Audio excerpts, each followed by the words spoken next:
Juzgado y crucificado. Ya es la penúltima lección, nos quedaría solo una. Esta se titula Juzgado y crucificado. Marcos capítulo 15, verso 34.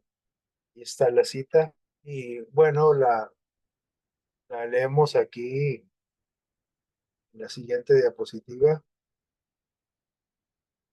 Dice Marcos 15:34. Y a la hora novena, Jesús exclamó a gran voz, Eloi, Eloi, Eloi, lama sabactani. Y dice, ¿qué quiere decir? Aquí se traduce la misma Biblia, dice, Dios mío, ¿por qué me has desamparado? O sea, fue una expresión de nuestro Señor Jesús cuando estaba en la cruz, ¿verdad?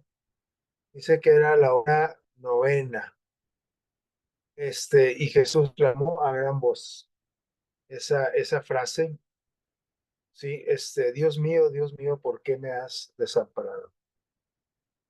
Y bueno, lo que repasamos en la semana, es lo siguiente. Tenemos que decir que la muerte de Jesús estuvo llena, rodeada de ironías o eh, de contrapuntas, ¿verdad? Como que alguien aseguraba una cosa y luego otra persona otra, o un grupo esto y el otro grupo esto, antagónicos, ¿verdad? Muy expresiones muy ideas y pensamientos antagónicos respecto a la muerte de Jesús.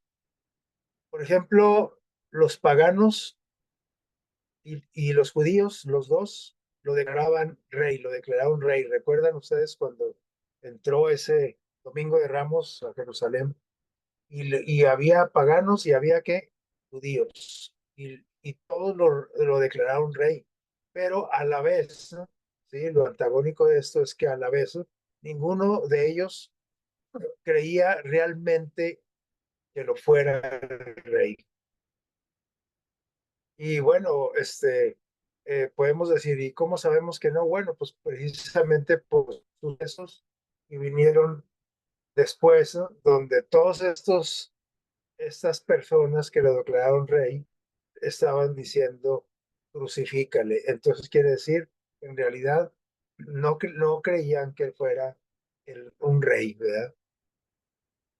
Los judíos piensan que Jesús es Elías. ¿Recuerdan? Dijimos, es que este es Elías, ¿verdad? Y un soldado pagano no dice que es Elías, sino que dice es el Hijo de Dios. Un judío dice que es Elías. Y luego, alguien que no es de la casa de Israel, un soldado pagano lo declara como un hijo de Dios. Cuando estaba en la cruz, ¿se acuerdan cuando dijo, este verdaderamente era hijo de Dios? O sea, dos contrapartes ahí. Y por ejemplo, otro caso sería el de que un miembro del concilio de Jerusalén lo declaró a Jesús un reo, un prisionero, un criminal, ¿sí? Digno de qué? De muerte. Y por ahí, casi a la par, otro miembro del concilio también de Jerusalén, ofrece su propia.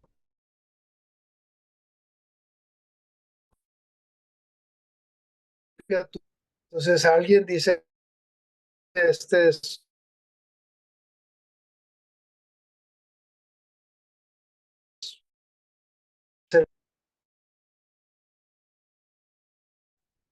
este,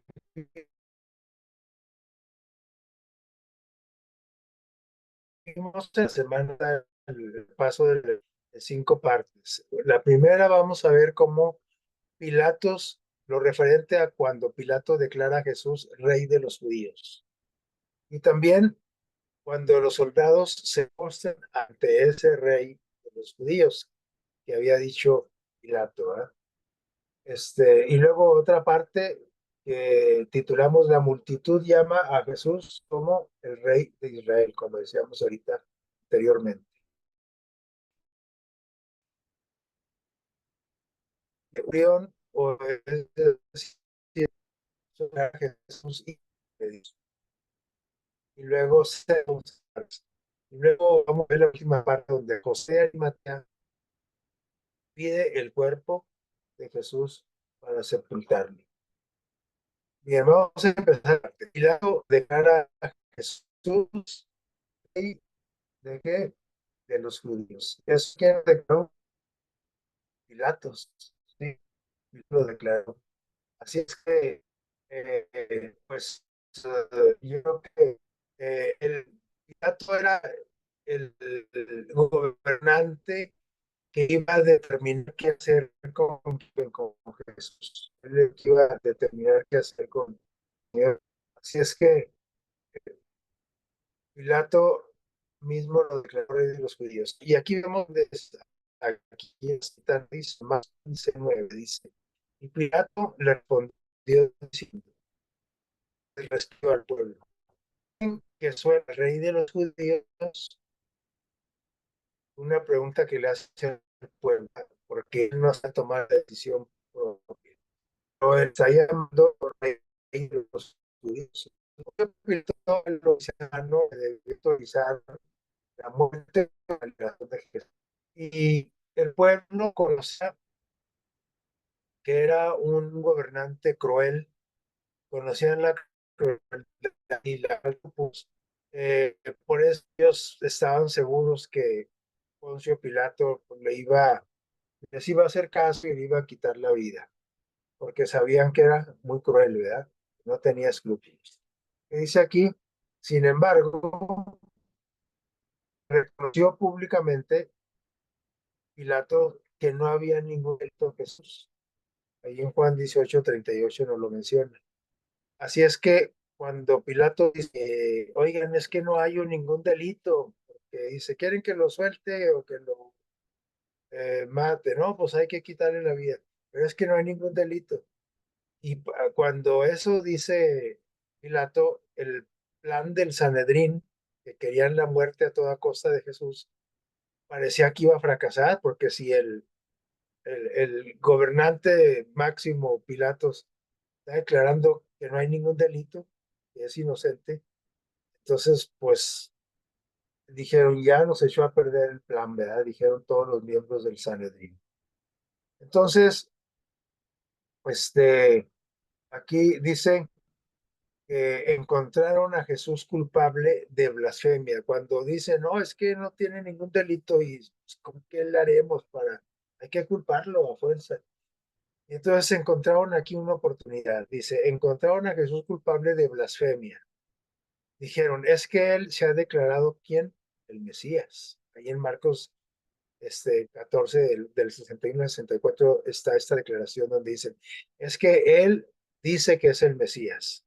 Y como todo mundo sabía que cuando llegara el Mesías iba a ser que destinado a ser rey de Israel, entonces esa fue precisamente la acusación que presentaron ante Pilato. Es que él dice que es el Mesías. Y si es el Mesías, entonces al mismo él dice que, aunque no lo diga, está aceptando. Si dice que es el Mesías, que es el rey de Israel. Dice, y luego, ¿dónde queda el rey de Roma? ¿Verdad? Entonces, cuando le pregunto sobre esta cuestión, Pilato negó ni, ni negó ni aceptó, pero declaró lo siguiente a Pilato. Le dijo, lo que yo sé es que yo no aspiro a gobernar un reino terrenal. ¿Eres tú el reino de los judíos? Dice, mira, yo no aspiro a gobernar ningún reino de aquí de la tierra. Eso es que, pues, para que no se sintiera amenazado Pilato o el César, ¿verdad? Y Pilato, perdón, usó esta acusación para burlarse de los líderes de los judíos. Y les dijo, bueno, si ustedes dicen que se está proclamando rey, quieren que mate a su rey, ¿sí? En son sarcástico, ¿verdad? Como burlándose del pueblo, diciendo, ahí está su rey, ¿verdad? Pero aunque Pilato estaba viendo que era inocente, aún así, ¿qué hizo? Castigó Jesús y liberó a un maleante, ¿sí?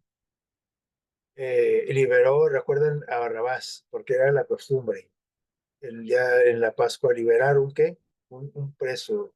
¿Verdad? Y entonces liberó a una persona mala, a un maleante, y castigó a quien, a Jesús, aunque él sabía, estaba al parecer convencido de que Jesús era inocente de todo lo que lo estaban acusando. ¿Cómo va a ser un rey este señor? ¿Verdad? Muy bien, y luego pasa esta parte que se titula Los soldados se postran ante el rey de los judíos. El rey que estaba diciendo, que había dicho Pilato, ¿quieren que mate a su rey? Sí, los soldados se postran. ¿Cómo es que se postran?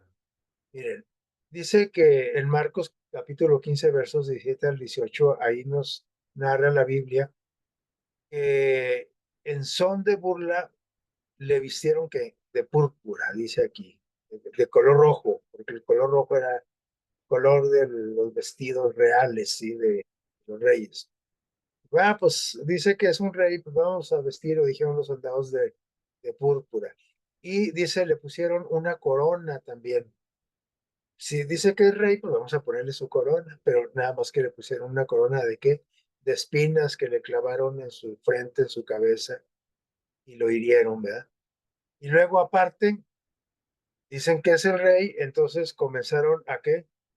A saludarle y a postrarse ante quién, ante Jesús, y decían, salve, rey de los judíos. Pero era una declaración sarcástica, burlona, o era real. Siendo como haya sido, dice que se postraron. Sin querer queriendo, se postraron ante el rey, y no de los judíos, el rey de quién, del universo. Antes de ser crucificados, los, los criminales, porque era para los criminales este castigo, los reos eran desnudados, les quitaban sus ropas y luego eran sometidos a una cruel flagelación o a lastimarlos con un látigo, ¿sí? Dice, uno o varios soldados golpeaban la espalda del reo. Esa era la costumbre antes de llevarlos a la cruz, para llevarlos ya casi muertos, ¿no? Con un látigo que rasgaba la carne, abría la carne. Recuerden, tenía este, varias puntas y tenía plomo en los, ¿cómo se llama? Tenía fierro con picos en las puntas, ¿sí? Entonces, rasgaba la carne. Y entonces había que azotarlos, ¿sí? Antes de crucificarlos. Y había un dicho que, como los que le dieron los latigazos que le dieron a Pablo en más de una ocasión, eran 39, 40 azotes menos uno. Ese era el castigo de los judíos a los judíos, ¿sí? Eh, que por alguna razón creían que lo merecían, como lo hicieron con Pablo, por ejemplo. Pero aquí los que lo estaban azotando no eran los judíos, así es que no fueron que 39 latigazos, como lo daban ellos. Como eran soldados judíos, ellos lo golpearon con el látigo, azotaron hasta que no iban contándolo, sino que hasta que se cansaran, ¿sí? Y no nada más un solo soldado, fueron uno o más soldados, más de uno, perdón. Así es que era hasta que se cansaban de estarle dando latigazos, para que vayamos imaginando la escena del castigo a Jesús y liberaron a un criminal, ¿verdad? Entonces realmente lo estaban tratando peor que criminal. Conociendo la acusación contra Jesús, sabían de qué lo estaban acusando, de que él se estaba proclamando rey. Dice, los soldados hicieron una parodia para ridiculizarlo. Esa parodia pues, es precisamente lo que dice el texto arriba, ¿no? Marcos 15, 17 al 18. Le colocaron una corona como burlándose, como diciendo, si eres un rey, entonces necesitas una corona, y le pusieron un manto real púrpura.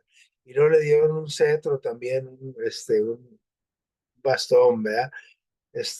Y una vara, dice, y le sentaron en un trono y le hicieron que reverencias, se postraron ante él, le decían, como dice acá arriba el texto, salve rey de los judíos, como si fuera, como si estuvieran postrándose ante César, ¿sí? Como si se tratara del rey de Roma. Todo esto en son de, de escarnio, de burla para ridiculizarlo. Era una parodia, ¿verdad? Estaban haciendo ahí un cuadro, ¿no? De un rey. Y ahí vemos las imágenes, ¿verdad? Aquí a la izquierda abajo, cómo lo visten y se postran ante él, ¿verdad? Arriba está el de los latigazos, pero dice aquí abajo, para ellos era un juego cruel para los soldados. Aunque no podían ver a Jesús, no podían ver en Jesús a un rey, algunos, aunque no lo quisieran, aunque no haya sido con intención real, terminaron reconociéndolo como hijo de Dios. Sin saberlo, estaban rindiéndole tributo al verdadero rey, su verdadero rey de ellos, de la humanidad, pero el rey aparte de que del universo. ¿Qué les parece? Y luego entramos a la tercera parte, que se titula La multitud llama a Jesús rey de Israel. O sea, no son los dados, también que la multitud. Dice Marcos 15:32, el Cristo, rey de Israel, dice, descienda ahora de la cruz para que veamos y creamos. ¿Recuerdan esa frase? Dice, el Cristo, le dice, rey de Israel, descienda a que se baje de la cruz para ver, para creer, ¿verdad? Para que veamos la evidencia y creamos. Entonces, también lo estaban haciendo en son de burla, pero en realidad muy a su pesar estaban expresando de Jesús que era el Cristo, que era el Rey de Israel, aunque lo hacían este, con un objeto de burla. Jesús, después de eso, ese castigo que le dieron con el látigo, a puñetazos también, lo escupieron, lo golpearon, estaba agotado porque no había comido, ¿sí? Estaba en ayuno, estaba agotado. Primero, pues con el ayuno disminuye la fuerza en el momento del ayuno, ¿verdad? La fuerza física, no la fuerza mental ni la espiritual. Pero estaba agotado por el ayuno y el castigo. El castigo, ¿se imaginan cuánta sangre ha de haber perdido con su cabeza herida y su cara y ¿cómo se llama? Eh, su espalda, ¿verdad? Todo su cuerpo flagelado. Había perdido mucha sangre. Y cuando se pierde sangre, también sé que se baja la fuerza física. Jesús no podía llevar sobre sí su propia cruz de tan débil que estaba. Entonces, ¿qué pasó? Recuerden Marcos 15:21. Un extranjero compasivo, ¿sí? Simón de Cirene, ¿se acuerdan? Era de Cirene, dice él, un extranjero compasivo fue obligado, pero lo obligaron a que llevara la cruz de Jesús, que le ayudara, porque pues, Jesús no avanzaba y ya querían que avanzara. Aunque lo hizo de que lo hizo de buena gana, este, eh, de hombre de Sirene, ¿verdad? Lo hizo de buena gana, pero cuando lo pusieron a cargar la cruz, pues no salió de él, sino que lo obligaron, dice. Pero él dice, bueno, está bien, porque él se compadeció de quién, de Jesús. Y luego tenemos nosotros esta declaración de que Jesús, como un cordero, así como los corderitos son llevados el sacrificio al matadero sin oponerse, sin hacer escándalos, eh, este, sin poner resistencia, así fue Jesús llevado al matadero. No opuso ninguna resistencia, ni verbal, ni física, ni de ningún tipo, ¿verdad? Jesús, sin queja alguna, dejó que lo llevaran hasta el Calvario. y había que subir hasta allá, así como estaba lastimado. Desnudo, lo colocaron que sobre una cruz y él no puso resistencia y luego, lógico, para sostenerse en la cruz, tenía que ser clavado de manos y pies. Y entonces levantaron aquel madero, aquella cruz, para plantarla en el piso, para que todo el mundo lo viera y estuviera allí hasta que eh, muriera, ¿verdad? Eso era el castigo para los criminales. Y Jesús eh, padeció todo eso por amor a la humanidad, por amor a nosotros, ¿sí? Entonces, como un acto de misericordia, también un soldado, medio compadecido, dice que le ofreció vino con mirra, una mezcla de vino con mirra. Marcos 15:23, por ahí viene este texto, con el objetivo de que se aminorara su dolor. O sea, porque pues el dolor, se imagina, si cuando uno se pica con una agujita y una puntita de un dedo, ¿verdad? Le dura a uno mucho el dolor y ahora algo que se le había clavado hasta desgarrar su espalda porque entraba hasta los músculos, ¿verdad?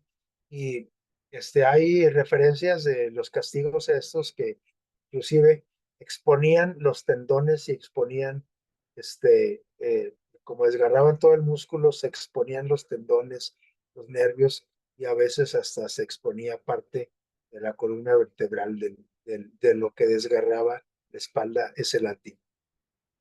Entonces, cualquiera hubiera dicho, bueno, sí lo quiero para minorar el dolor, sí, para que se nublase su mente un poco y disminuir ese dolor. Pero Jesús, ¿qué hizo? Rechazó ese gesto, aunque haya sido muy sincero, de ofrecerle esa bebida. No la rechazó porque él de ninguna manera, dice aquí, iba a dejar que, este, que algo le impidiese entregarse al sacrificio consciente y voluntariamente, ¿sí?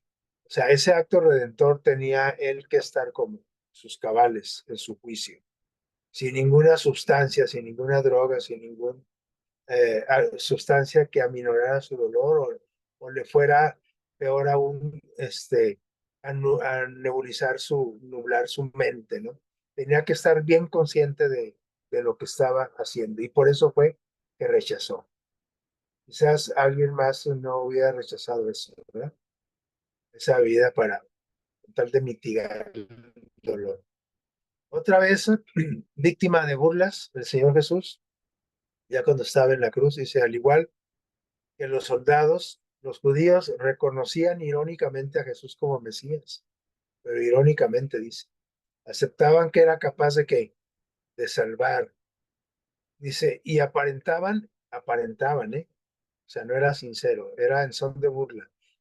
Aparentaban estar dispuestos a creer en él, sí que, si Jesús se salvaba a sí mismo, ¿sí? A ver, bájate de la cruz, ¿verdad? A ver, sálvate a ti mismo. O sea, estaban retándolo como cuando Satanás retó a Jesús a que usara el poder divino en el desierto para alimentarse, ¿se acuerdan? Entonces, ahora las personas dicen, sálvate, ¿verdad? Para que creamos que tú eres. Jesús cayó en esa trampa de ninguna manera, nunca, no cayó, ¿verdad? Si Jesús se salvaba, ¿qué hubiera pasado? Si hubiera hecho, que dijo, ahora lo verán, voy a hacer uso de mi poder, ¿qué hubiera pasado? Igual que en la tentación en el desierto con Satanás cuando le tentó. Tanto ellos, en este caso los judíos, como nosotros, y los romanos, los que estaban ahí, estaríamos como condenados a muerte eterna. Sin embargo, como Jesús enfrentó su tarea a la que había venido, y salió adelante según lo planeado allá en el cielo. Es por eso que nosotros ya no tenemos que condenación, sino que tenemos vida eterna si es si es que aceptamos este sacrificio por nuestros pecados, este que estamos repasando, ¿sí? Otra parte se titula El centurión declara a Jesús hijo de Dios. O sea, ya dijimos que quien declaró el rey de los judíos, Pilato, y luego también la multitud, y luego los romanos también. Pero ahora un centurión, un pagano, declara a Jesús un soldado, y declara a Jesús un hijo de quién? De Dios, el hijo de Dios. Dice que Marcos capítulo 15 verso 39, el centurión que estaba frente a Jesús, a él, a la cruz, dice, viendo que después de clamar había expirado, ¿sí? Cuando clamó a Dios, ¿se acuerdan? Jesús, Jesús, ¿por qué me has desamparado? ¿Verdad? Si es posible que líbrame de esta situación, no sea como yo quiero, sino como tú quieres. Y dice que expiró, ¿verdad? Fallece el Señor Jesús en la cruz. Y entonces, ¿qué dijo este centurión que estaba presenciando toda esta escena? Dijo, verdaderamente, y este sí estaba, no era en son de burla, era realmente lo que él estaba percibiendo. Dice, verdaderamente este hombre era hijo de Dios. Ahí tenemos la declaración en Marcos 15, 39.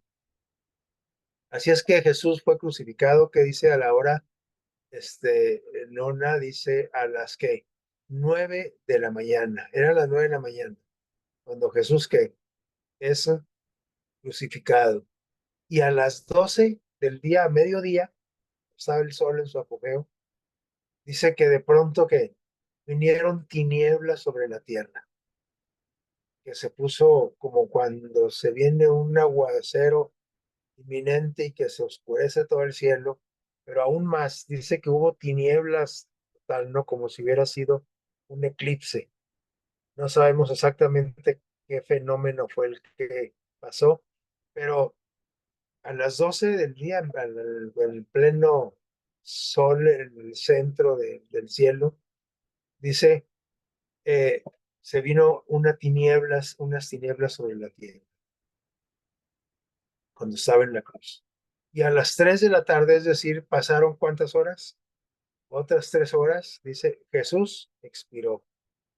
Y fue cuando este soldado dijo, verdaderamente este hombre era hijo de Dios, porque vio que había algo sobrenatural en el ambiente cuando Jesús falleció, que algo estaba pasando en el cielo, aquí en la tierra y en todo el universo, ¿no?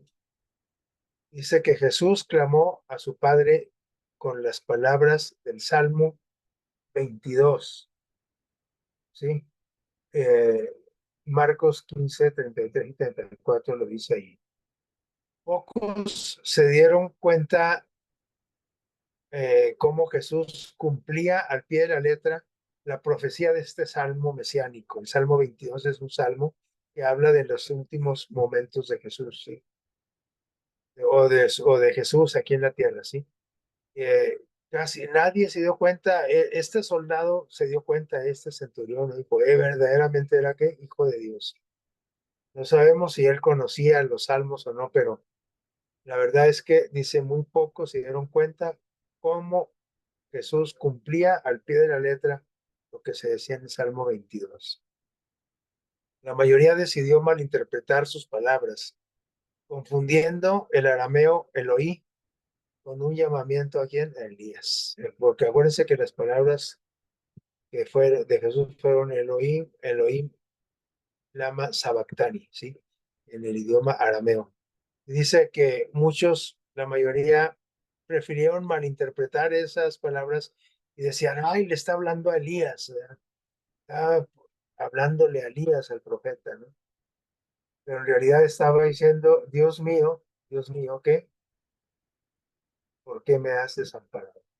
Sorprendentemente vemos un paralelismo entre el comienzo y el final del ministerio de Jesús, ¿sí? Entre el comienzo, cuando comenzó su ministerio, es decir, en su bautismo, y en el final. Fíjense, vamos a ver aquí, analizar rápidamente qué paralelismo hay, qué pasó cuando se bautizó y qué pasó cuando entrega su vida por nosotros. ¿Sí? Mire, cuando se bautizó, dice que su bautismo fue de agua. Y Juan representa a Elías. Recuerdan que al apóstol Juan también decía a la gente que era Elías. Bueno, este es Elías o quién es, ¿verdad? Perdón, al apóstol Juan o a Juan el Bautista, ¿no? Entonces Juan está representando a Elías cuando está bautizando a Jesús. Porque así le decían, es que este es Elías que vino, ¿verdad? Que resucitó, decían que había resucitado. Dice, bautismo en agua, los cielos que se abren. ¿Recuerdan que cuando estaba bautizando Jesús, se abrieron los cielos y bajó qué? Una paloma, ¿sí? Dice, el Espíritu desciende, el Espíritu Santo, forma de paloma. Y Dios declara, y esta voz la oyeron, ¿sí? Todos, dice, este es mi Hijo amado en el cual estoy contento, en el cual tengo contentamiento, cuando Jesús se bautizado. Eso pasó. Marcos, capítulo 1, versos de 9 al 11, ahí viene este relato. Y vamos a compararlo con lo que pasa con la crucifixión, lo que pasó en el bautismo. El bautismo de Jesús en la crucifixión no fue con qué, con agua, fue con sangre. ¿Qué más dice acá, dice en el bautismo de Juan, dice, Juan representa a Elías. Y acá, en su crucifixión, el pueblo cree que Jesús está llamando a quién, a Elías, ¿verdad? Cuando dice Elohim, dice, los cielos se oscurecen y el velo se rasga. ¿Se acuerdan de esa oscuridad que hubo? Y al mismo tiempo que Jesús fallece, se rasga por la mitad el velo del templo, el que separaba el lugar santo del lugar santísimo, como manifestando Dios de que ya no iba a haber más sacrificios de corderos, ¿sí? Y que Jesús estaba entrando al lugar santísimo. Ya no más sacrificio de cordero, porque el verdadero cordero que quita el pecado del pecado del mundo es Jesús, y ahora ya no iba a haber necesidad de sacrificio de animales. Jesús exhala su espíritu, ¿sí? Fallece y entonces ese centurión, el que está arriba en el texto, dice, verdaderamente este hombre era ¿qué? Hijo de Dios. El centurión lo declara hijo de Dios. Y en el bautismo, ¿qué es lo que pasa? ¿Sí? Bueno, el espíritu desciende, y en comparación con cuando se oscurece y el velo se rasga, pero cuando Dios declara, este es mi hijo amado, en el cual tengo contentamiento cuando se bautiza, acá lo declara quien, un centurión. Este hombre verdaderamente era el hijo de Dios.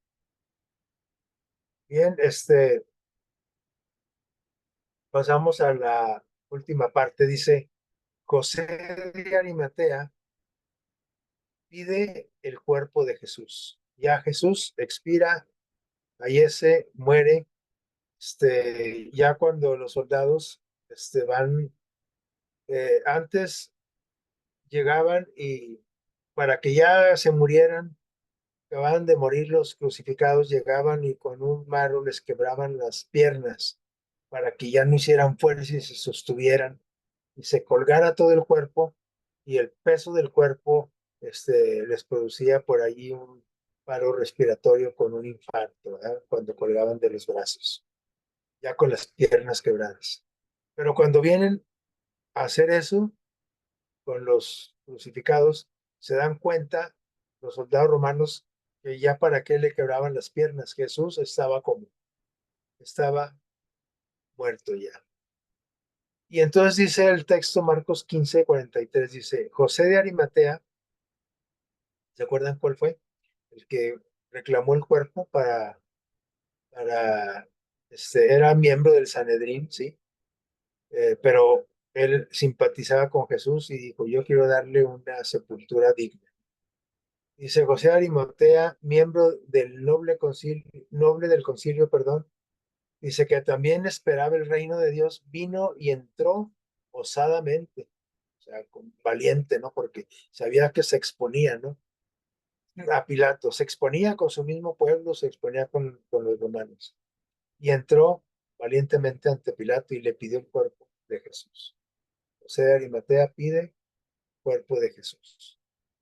Los evangelistas, Mateo, Marcos, Lucas, Juan, declaran, o más bien dejan claro que Jesús murió realmente en la cruz. Es decir, no estaba desmayado, no era un ataque de catalepsia, como cuando entierran a personas vivas, ¿sí? Esa es la catalepsia, porque ya no presentan, no respiran, está parado el corazón. En realidad está en un estado cataléptico. Y luego, ese es un fenómeno no común, pero que ha sucedido y que a veces se han dado cuenta cuando van a exhumar un cuerpo, de que se movió el cuerpo y es que en realidad no estaba, ¿qué? No estaba muerto y volvió a la vida cuando estaba ya sepultado. Pero aquí los cuatro evangelios, Mateo, Marcos, Lucas, Juan, dejan bien claro que Jesús murió realmente en la cruz, estaba muerto, ¿sí? Porque después hablamos de la resurrección y decimos, no, pues es que no estaba muerto. No, no, lo declaran los testigos oculares, ¿no? Presenciales. Y dice, no fue ni un desmayo ni una catalepsia. Los romanos sabían muy bien, ellos tenían la experiencia con los crucificados. Ellos sabían muy bien diferenciar en un crucificado cuando ya estaba muerto o cuando estaba vivo. Si estaba vivo, le quebraban las piernas para que muriera. Pero con Jesús ya no hubo que necesidad porque falleció. Estaba realmente muerto. Esto lo ratificaron los evangelistas en los testigos, pero también los romanos, y por eso ya no le quebraban sus piernas. Y se cumplió también la profecía también de los salmos donde dice que dice que sus huesos no fueron quebrantados, ¿verdad? En el momento del sacrificio, así como el corderito no debía de fracturarse sus huesos cuando era puesto en sacrificio. Dice, entonces, dice, este relato está en Marcos 15, 44 45, dice, por si fuera poco, los mismos judíos incitaron a un soldado que dijeron, para que no quede duda, ¿verdad? De que está muerto. Está bien, no le quieren quebrar las piernas ni nada, pero pues incitaron a un soldado romano para que le atravesase, ¿sí?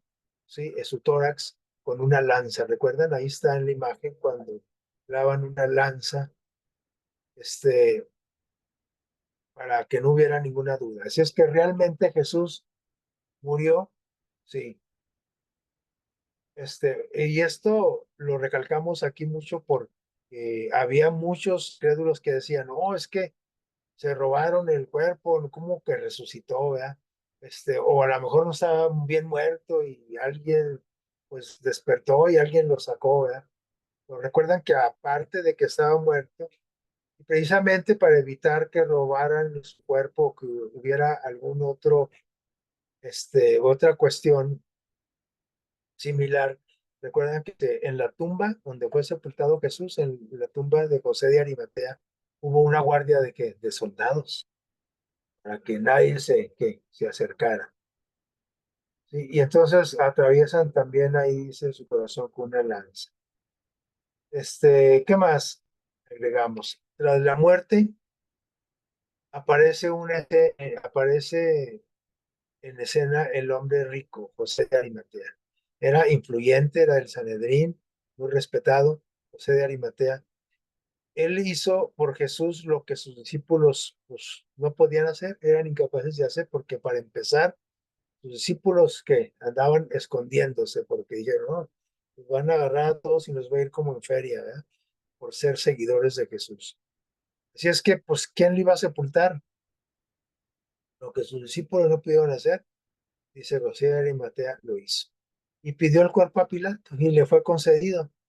Y dice que compró una mortaja nueva y ofreció su propia tumba para poner ahí, depositar el cuerpo de Jesús. Ahí están las imágenes cuando lo bajan de la cruz, etc. Y entonces aquí sí, las mujeres como que mostraron más valentía que los mismos discípulos, ¿verdad? Aquí Mateo y Marcos, mencionan a dos mujeres en específico, ¿verdad? Pero también se menciona, dice que las mujeres, o sea, refiriéndose a que eran más de dos, ¿verdad? Dice varias mujeres. Marcos y Mateo dice, mencionan dos, ¿sí? Pero no dice que solamente eran dos. Otro texto dice que eran varias y se fueron testigos oculares del sepelio. Ellas estuvieron presentes cuando los discípulos andaban de lejos, no escondidos. Unos de plano quién sabe dónde se metieron, hicieron ojos de hormiga. Y otros ahí de lejecitos, como el apóstol Juan, ¿verdad? Discípulo amado, era el que anduvo más de cerca por ahí. Entonces, fueron testigos las mujeres, Marcos 15, 46, 47, en Lucas 23, 55. Y ellas, así es que ellas mismas también fueron que las primeras testigos de su resurrección. Fueron las testigos de que de su sepultura, pero también testigos de su resurrección.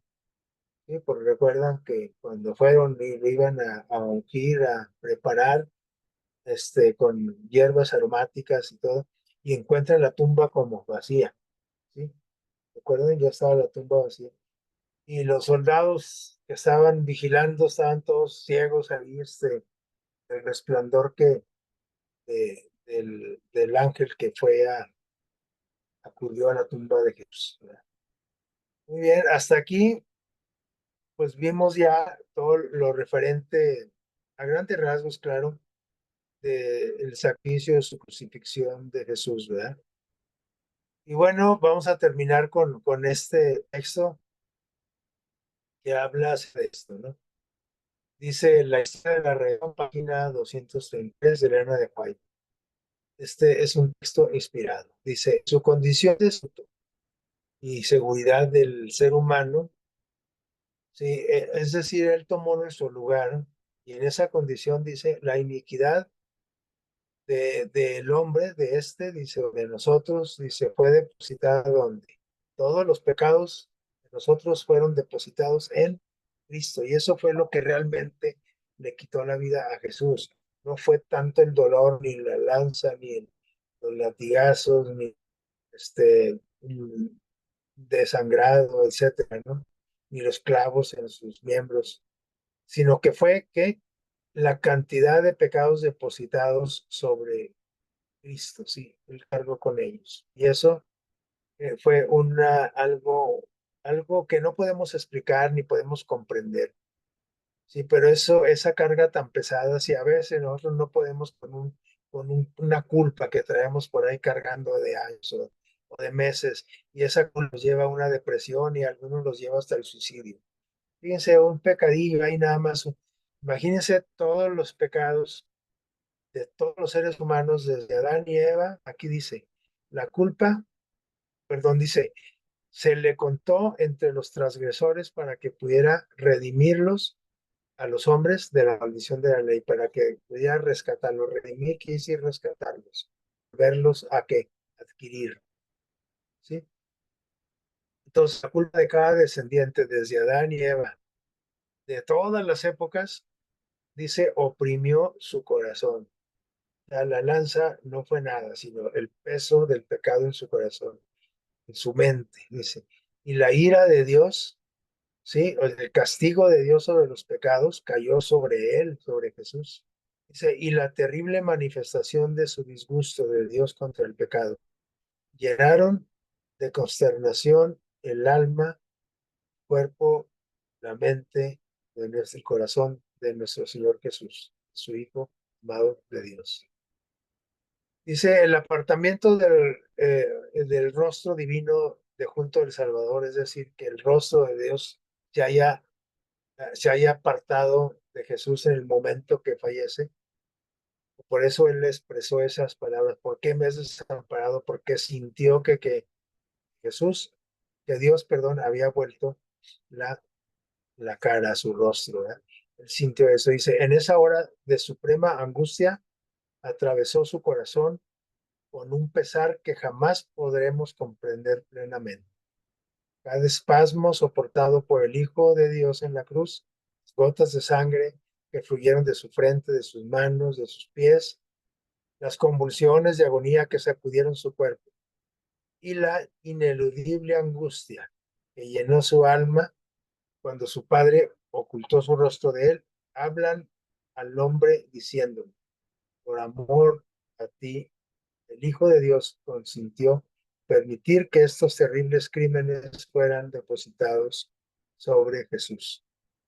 Dice, por ti, por mí, por usted, dice, saqueó los dominios de la muerte y abrió las puertas del paraíso y la vida inmortal. Eso fue lo que hizo Jesús por nosotros. Ojalá que esta historia, la historia de la redención, siempre la tengamos presente en nuestra mente hasta que venga Jesús. Que eso nos sostenga fieles en la presencia de Dios. Que Dios los bendiga, que tengan un feliz sábado todos.